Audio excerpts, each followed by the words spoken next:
I'm about to read chapter 5 from my debut novel A is for Angelica. I'm reading all the chapters over the course of the year, and you can subscribe to my YouTube channel if you want to keep track of when I post new chapters.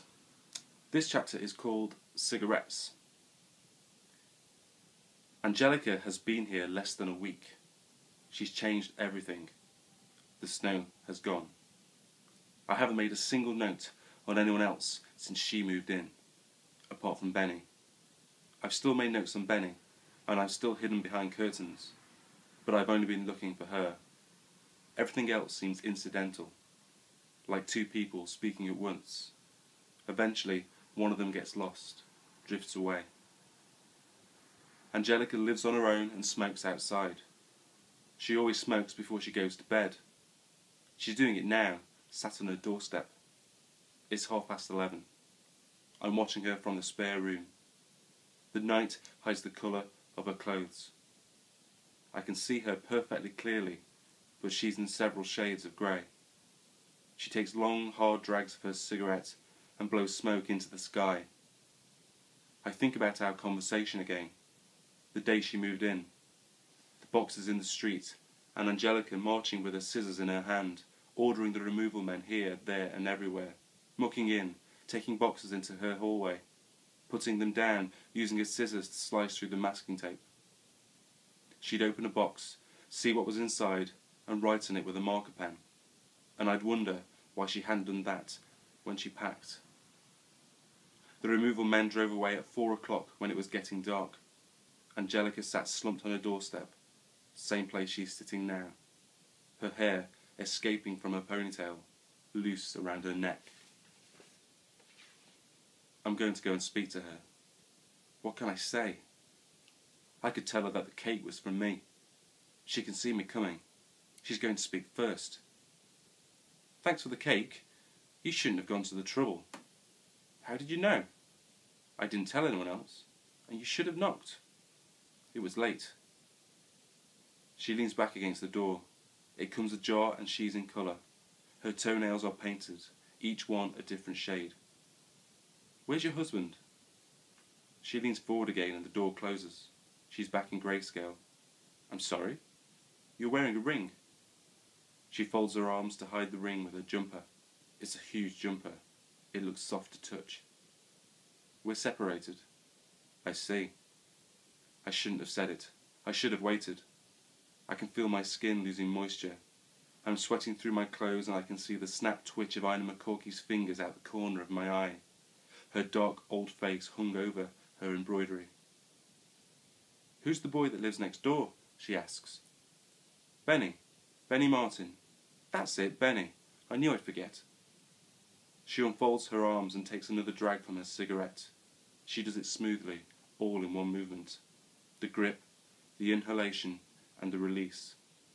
One hand puts it in, the other takes it out. It looks even better close up. Why do you want to know about Benny? Have you seen him yet? He helped me with some boxes. I see, when? A couple of days ago. He seems a nice boy. I nod. She smiles. He was in the papers not long back. Oh really? What for? Stealing.